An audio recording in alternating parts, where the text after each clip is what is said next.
Hola chicos, en la Flick Classroom de hoy vamos a hablar de las manifestaciones de la energía interna de la Tierra. Comenzamos. Dicha energía interna es debido al calor que resguarda el interior terrestre. Dicho calor aumenta mucho su temperatura interna y hace que las masas de tierra que hay dentro se muevan muy lentamente. Son los llamados ciclos convectivos. Estos movimientos son muy lentos, solo se aprecian cada miles o millones de años, pero se producen. Dichos movimientos internos producen una serie de manifestaciones externas en la superficie de la Tierra, que son de dos tipos: seísmos o terremotos y volcanes. Vamos a comenzar con los seísmos. Los seísmos son súbitas liberaciones de energía que se producen por masas de tierra que chocan entre sí, se deslizan, friccionan, y esa fricción de esas dos grandes masas de tierra liberan un montón de energía. Esa energía se libera en todas direcciones en forma de ondas sísmicas. Ondas como las que se forman cuando cogemos una piedra y la tiramos a un estanque y al caer en el agua salen ondas circulares concéntricas en todas direcciones. Pues las ondas sísmicas en el interior de la Tierra actúan de forma similar, pero en todas direcciones, en tres dimensiones. Las partes de ese foco sísmico, de ese seísmo, cuando se produce, es decir, esas dos masas de tierra que friccionan, se dividen en dos partes, en hipocentro y en epicentro. El hipocentro, hipo es debajo, el hipocentro es el foco sísmico en sí, es decir, el punto exacto donde las dos masas de tierra friccionan. Puede ser a varios kilómetros de profundidad. Y se propagan las ondas en todas direcciones, en tres dimensiones. Luego, el epicentro es el punto más cercano al hipocentro desde la superficie. Si el hipocentro está justo aquí y la superficie está aquí arriba, si cogemos en línea recta hasta llegar a la superficie, el punto de la superficie donde está más cerca de dicho hipocentro es el epicentro. Ondas hay de muchos tipos, es decir, cuando se produce un seísmo, un terremoto, se liberan varias ondas, varios tipos de ondas en todas direcciones.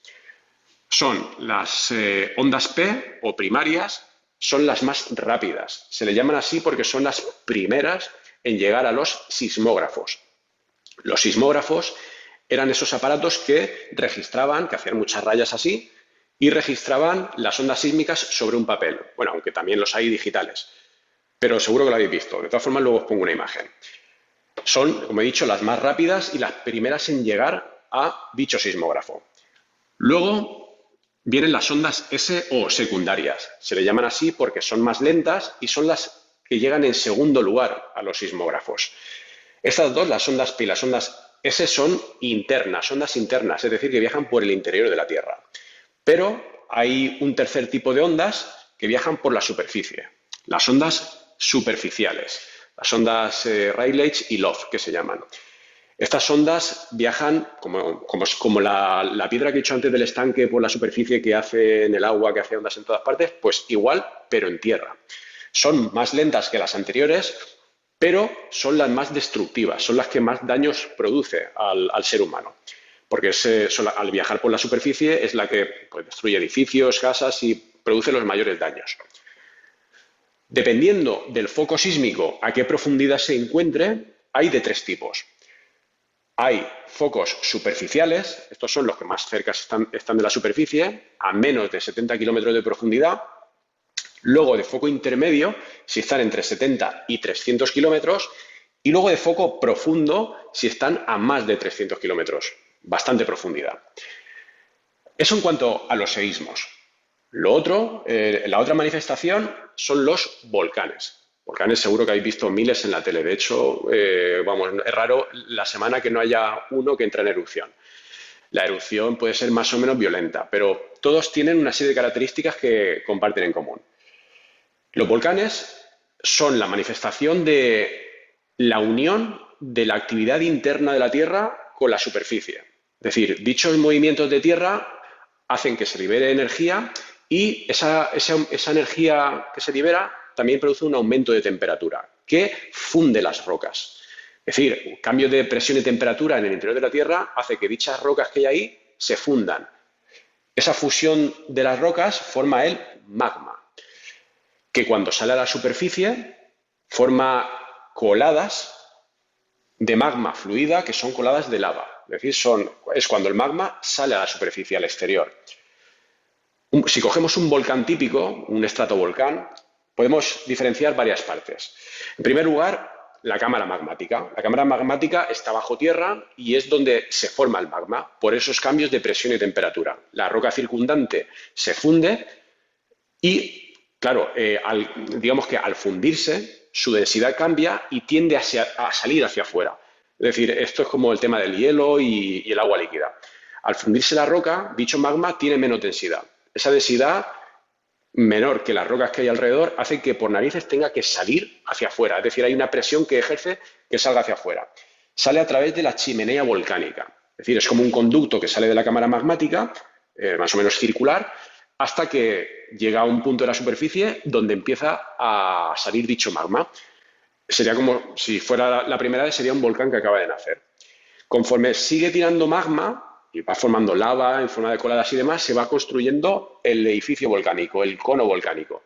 Claro, el magma, al entrar en contacto con la temperatura exterior, que es mucho más baja, se solidifica, es decir, se hace sólido, se vuelve a hacer roca otra vez, rocas magmáticas. Esto también lo vimos en su día. Y bueno, se va formando dicho cono volcánico, dicho edificio. Cuanto más magma emite, pues más grande será el edificio volcánico. Por ejemplo, el Teide, desde el nivel del mar, son 3.700 metros de cono de altitud. Pero ojo, debajo del mar hay otros 4.000 metros más de cono volcánico. Desde la base hasta el ápice, la punta, la cima del Teide, hay más de 7.700 metros de cono. O sea, es un cono muy grande. Y eso puede durar meses, años, tirando magma sin parar, hasta que el volcán deja de ser activo. Justo en la parte por donde sale de la chimenea volcánica, ya sea porque ha nacido o en la parte superior de la cima del cono del volcán, cuando va saliendo dicho magma, se forma el cráter. Es por donde sale el magma, el punto de salida del cono volcánico. Además de esa lava que emite el volcán, hay una serie de emisiones que son gases principalmente, vapor de agua y otros fragmentos que expulsa el volcán, dependiendo también del tipo de erupción, si es más o menos violenta. Dependiendo del tamaño de esa, por así decirlo, de esos fragmentos que tira, podemos encontrar bombas volcánicas, si son muy grandes, de varios metros. Si son más o menos del tamaño de gravas, piedrecitas así, serían lapilli, y si son más pequeños, el tamaño de grano más pequeño, serían cenizas, como si fueran limos o arcillas en suspensión, pero de productos volcánicos. En cuanto a la distribución planetaria de dichas manifestaciones, no son aleatorias, es decir, se producen en unos sitios muy concretos. Antes de ello, debo hablaros del concepto de placa litosférica. Claro, la capa más externa de la Tierra, que es la litosfera, según el modelo geodinámico, no es digamos, una capa continua. Estos movimientos que se producen por seísmos y volcanes hacen que esa litosfera se fragmente en trozos. Es decir, son las llamadas placas litosféricas. ¿De acuerdo? Es decir, son trozos horizontales en la superficie de la Tierra que separan diferentes placas entre ellas. ¿Ok? Y hay 8 grandes placas distribuidas a lo largo de todo el planeta Tierra, que son la placa pacífica, la placa de Nazca, la placa norteamericana, la sudamericana, la euroasiática, la africana, la antártica y la indoaustraliana. 8. Esos 8 grandes. Luego hay otras más pequeñitas, como la de Juan de Fuca, Cocos, Caribe, iraní, etcétera. Pero bueno, luego os pongo un mapa y así se ve mejor. Entonces, esas placas están en contacto unas con otras horizontalmente, ¿vale? Están tocándose. Y claro, en esas zonas de contacto es donde se produce la mayor parte de los seísmos y los volcanes, porque son zonas de contacto, como estoy diciendo. Y claro, se producen por dichos contactos que liberan una gran cantidad de energía. Son los llamados cinturones sísmico-volcánicos. La mayor parte de los terremotos y volcanes están en esas zonas de contacto entre placas litosféricas. Dichos límites de placa son de 3 tipos principalmente. Divergentes, es decir, divergen significa que se separan, es decir, una placa de otra se aleja, ¿ok? Luego hay bordes convergentes, convergentes es lo contrario, que convergen, que se acercan, que se chocan. Y por último, bordes pasivos. Estos ni se alejan ni se acercan, es decir, se mueven de forma transversal. Una va en una dirección y otra placa va en otra. Es como una falla, una zona de falla, ¿de acuerdo? Y ahí friccionan. Se producen sobre todo terremotos. Bueno, pues creo que ya lo he dicho todo. Así que nada, si os ha gustado el vídeo, ya sabéis, le dais a like. Y si no os ha gustado, pues no sé, también. Suscribiros al canal y nos vemos en el próximo vídeo. Adiós.